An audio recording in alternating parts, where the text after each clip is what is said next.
સંપત્તિને આવતા સમય નથી લાગતો, પણ આવતા કદાચ પેઢીઓની પેઢીઓ વહી જાય છે ત્યારે આપણી અંદર સંસ્કારોનું સિંચન થાય છે.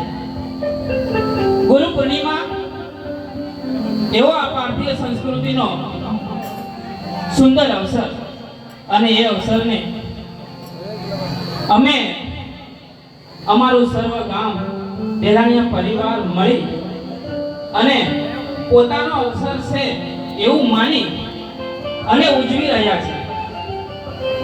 આ 5મી ગુરુ પૂર્ણિમા નિમિત્તે આપ સર્વે ભક્તો અહીં ઉપસ્થિત થયા એ બદલ અમારા પરિવાર દેરાણીયા પરિવાર તરફથી હું આપને જય ગુરુ મહારાજ કહું છું. સંસ્કૃતિ આજના આધુનિક ટેકનોલોજી યુગની અંદર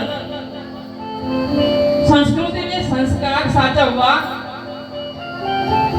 બહુ અઘરી બાબત બની ગઈ છે.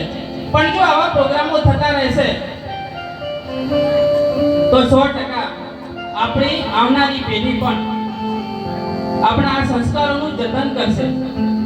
મા બાપની સેવા કરવી એવું કહેવું નહીં પડે, એ કરશે. કેમ કે એ સંતોના શરણોમાં હશે, અવારનવાર આવા સંતોના કાર્યક્રમો થતા હશે, તો એ પેઢીને આપણે મા બાપની સેવા કરવી એવું કહેવું નહીં પડે.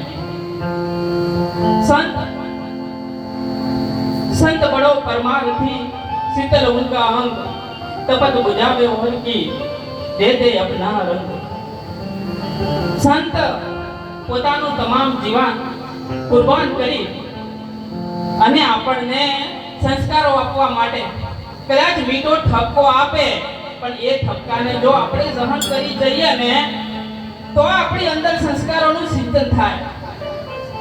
કેમ કે સંત એ વ્યક્તિના અહમ ઉપર ઘા કરે છે, અને એ અહમને મારવા માટે જ સંત એની ઉપર ઘા કરે, અને એ ઘા જો આપણે સહી જઈએ તો જ આપણી અંદર સંસ્કારોનું સિંચન થાય, સારા રસ્તે આપણે વળીએ.